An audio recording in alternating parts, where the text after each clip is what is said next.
me down. 1, 2, 3, action. Hi guys, I'm Anna. I'm with my husband Jonathan here. Hello. You might remember me from TikTok maybe. I had a couple of videos that had a lot of views, or if you're new, welcome. This is our first video, and today we're going to be talking about how we first met. Jonathan is from the Philippines. He's Filipino citizen, and I am from the US, from Michigan and Chicago. So we'll tell kind of how we first got together and meeting each other, and Jonathan's going to take it away right now. I went to the US for an internship. So it was like a 3-month internship. So it was in Maryland, USA. And what was the year? Oh, that was... Oh, wow. 2015. Yeah, 2015. That was a long time ago. Yeah, so that was 2015. I resigned from work from my first job, and then decided to go to the US.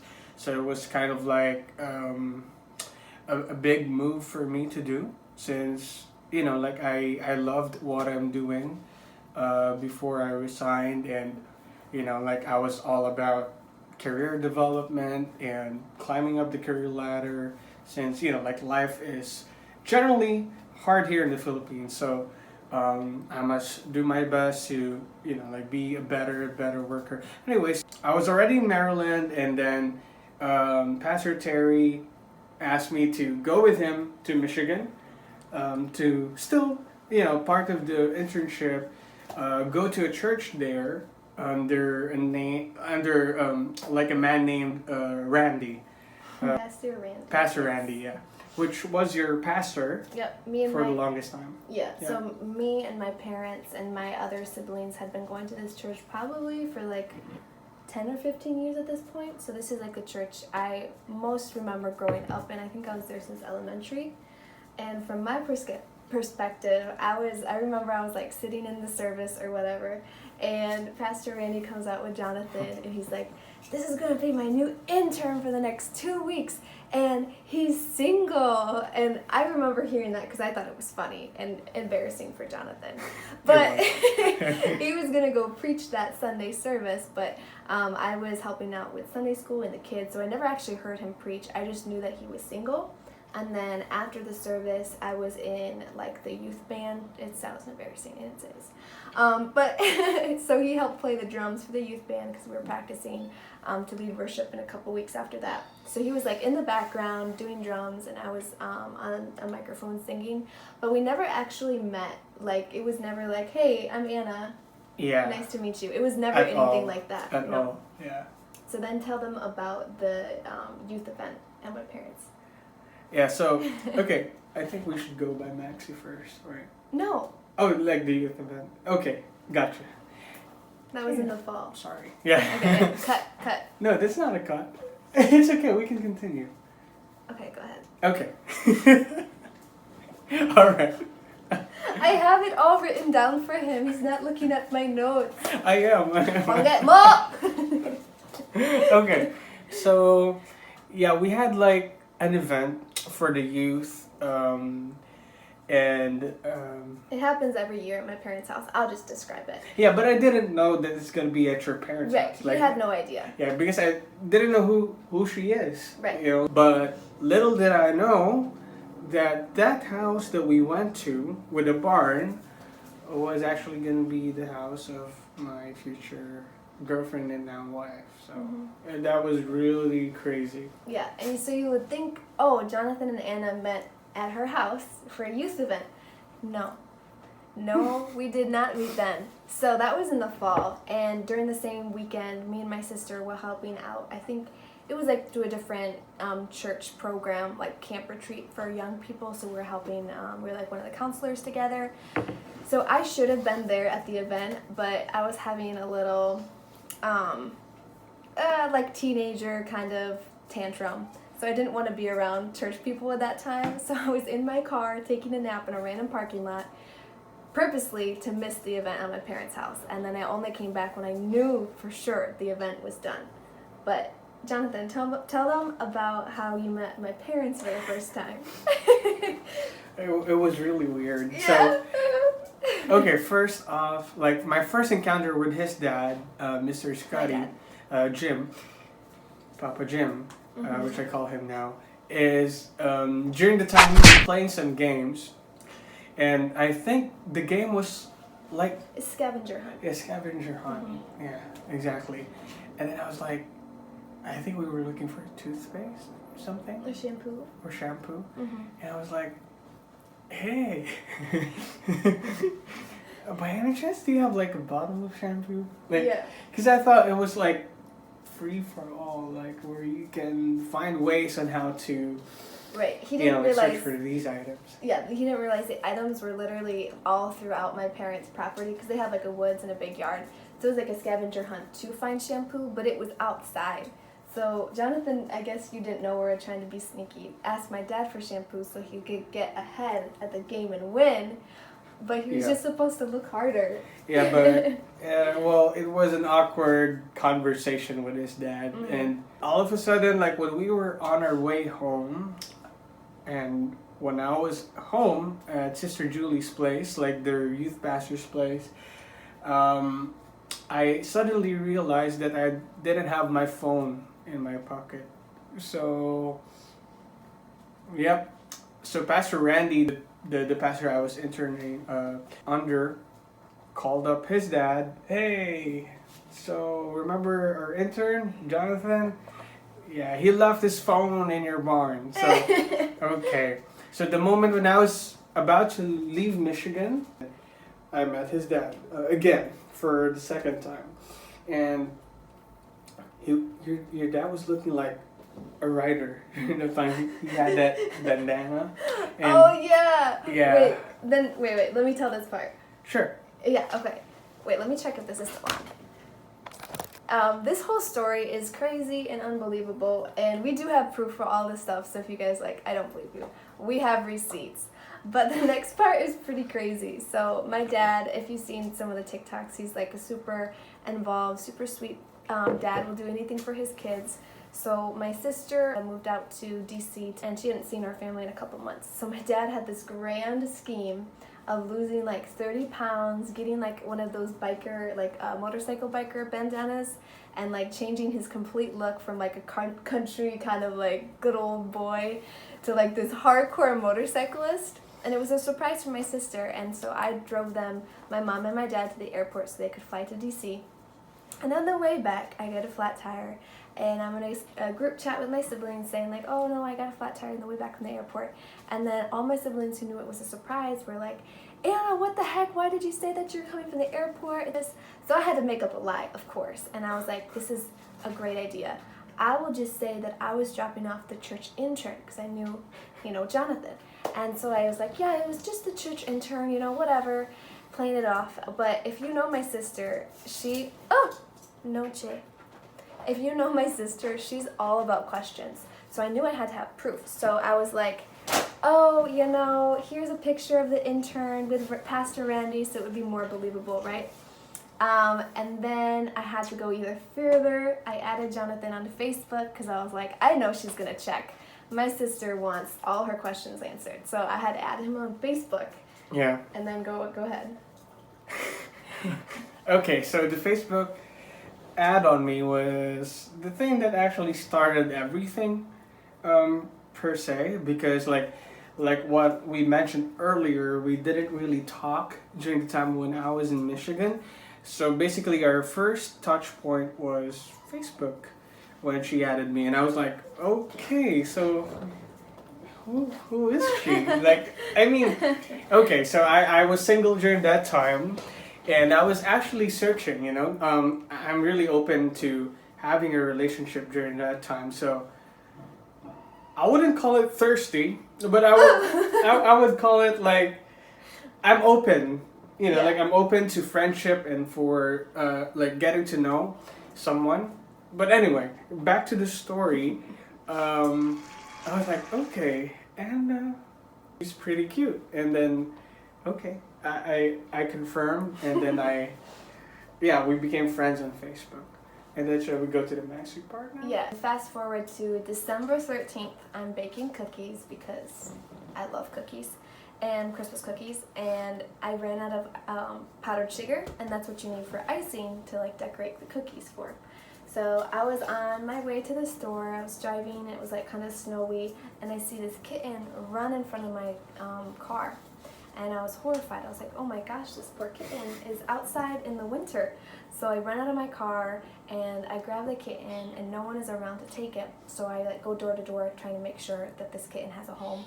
And then I find a box that has like a milk and little cat toys. So someone just abandoned this poor kitten on the side of the road. And I was like, oh my God, I gotta take it home with me. So I took it home, but sadly my mom's allergic to cats, and our outdoor cats were kind of mean at the time. So I had to get it adopted somehow. So I posted it on Facebook, like, hey, this cat's up for adoption. I found it on the side of the road. Like, can someone take it, please? I want to go to a good home.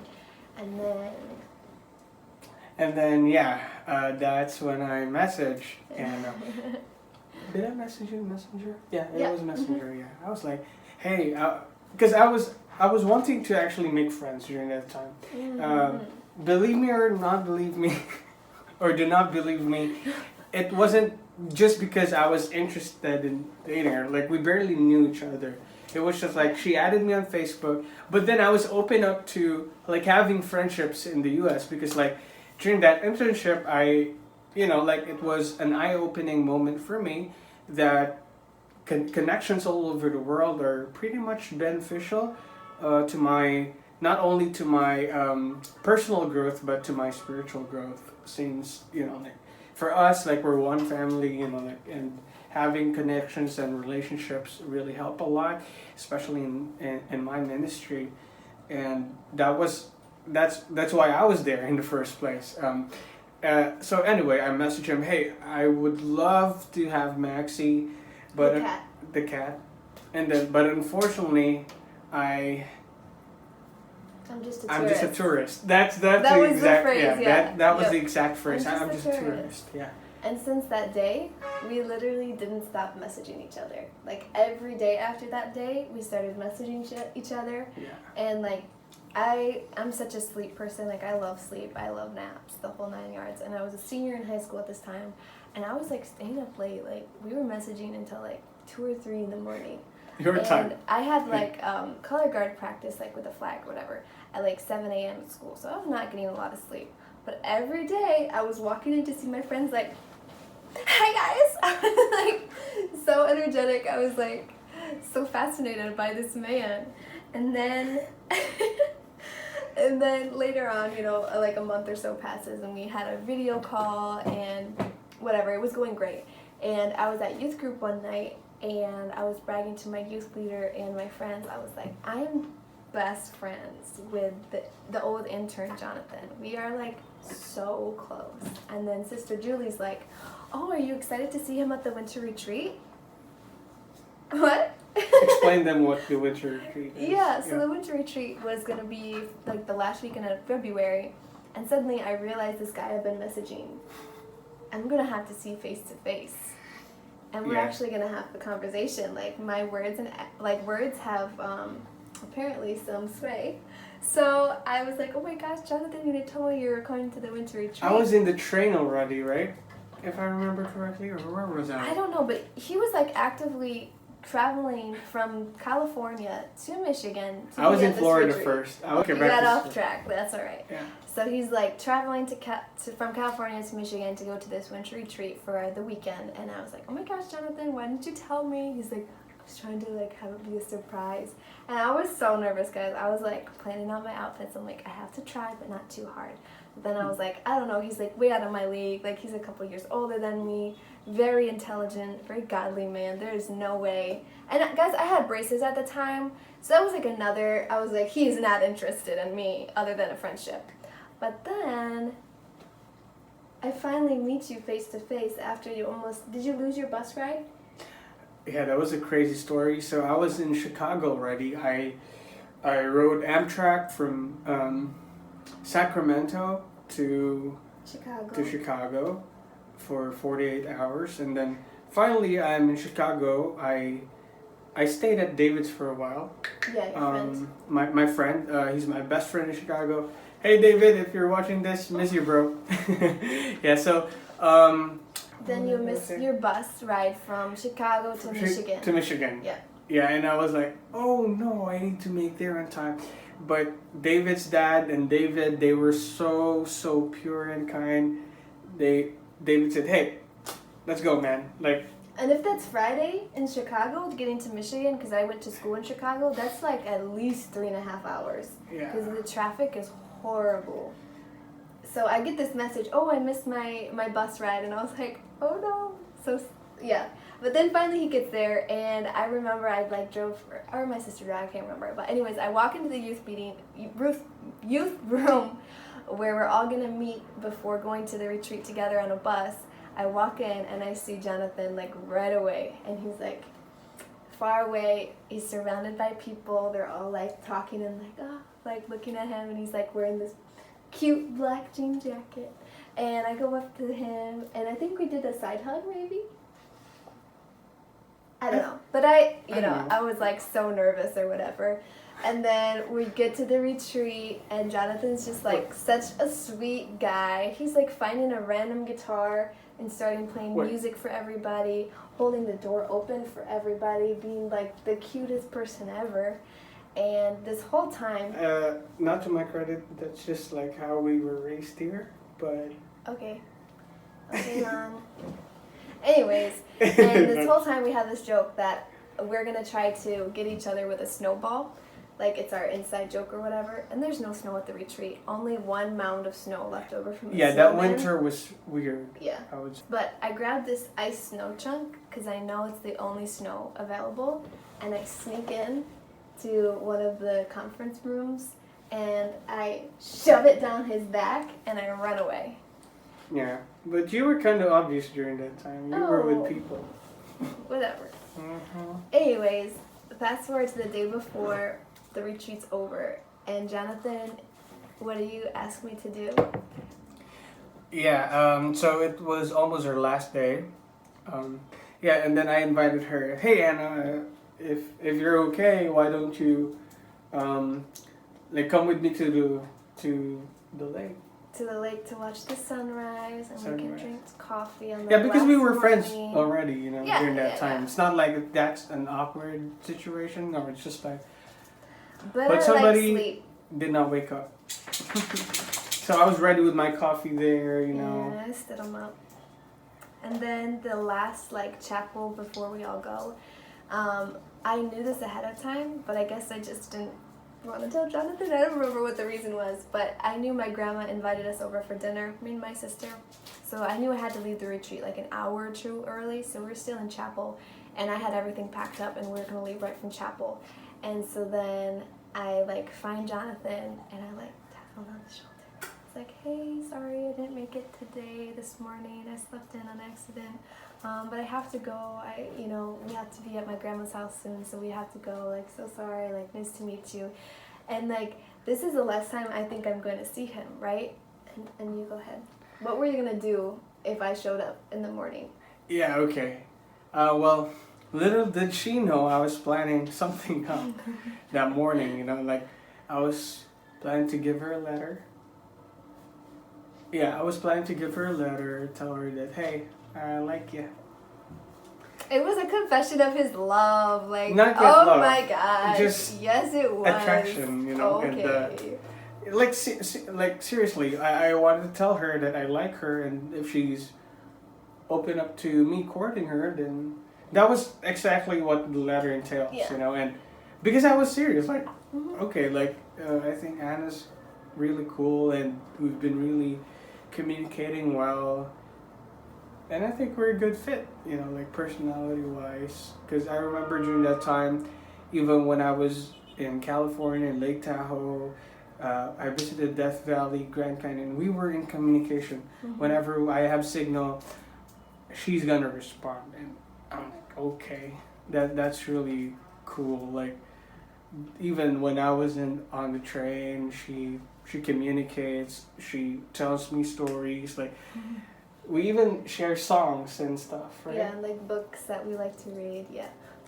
Anyway, so I just gave her the dream catcher because all of a sudden I didn't know she's leaving already. So I thought I'll still have one last shot for a moment. But it did not happen, and Yes, so I gave her a dream catcher with a note, for your bad dreams. Did I say Yeah, something like like that? hope this helps you have sweet dreams or something sweet like that. He got it while you were in Wyoming. Grand Canyon. Grand Canyon. Grand Canyon. Yeah. So it was really sweet. It was like an inside joke for us. But then we left, and I knew Jonathan was going back to the Philippines. I think it was March 6th, and this was like February 28th. So that was like the last time we were gonna see each other. He didn't say anything that he liked me. And I'm driving away with my sister, and she's driving, and she's like, so how's Jonathan? And I was like, oh my gosh, stop, we're just friends. I promise we're just friends. And she's like, I could see the way you looked at him. I was like, whatever, we're just friends. Like, there's no future, Well, you know? tell me, what did she see? No, it's like because he's going back to the Philippines, and like I was younger, and you know, I just pictured him as like such an older, righteous dude who would really not care for someone with braces. But Yeah, but you know, like things that are meant to be are meant to be, and yeah, for the next video, which I hope you can join us, guys. We'll be talking more about like what happened next. yeah. And how did I finally tell her I like her? So, yeah, by the way, the purpose of us sharing this is to encourage like, other couples who has the same stories like us, or like is about to experience what we're experiencing, because we've really had a long distance relationship for 5 years. And we're gonna share you more about it. So for the next episode, we're gonna talk like how I finally courted her, and she said yes to the relationship. So. Yeah, and let us know if you have questions or comments. Drop them below, and then subscribe if you guys want to see more about our love story. And we'll have like a lot of more fun videos in the future. But I know this one was really highly requested, and after watching everything, I'm sure you guys can understand why I can't just make a TikTok about this. This is gonna be like 30-part series if I made a TikTok on it. So I just thought it was better doing it this way, and this way you guys could meet Jonathan and hear his perspective a little easier. So hope to see you guys in the next video. Bye. Mwah. I think we should do that again.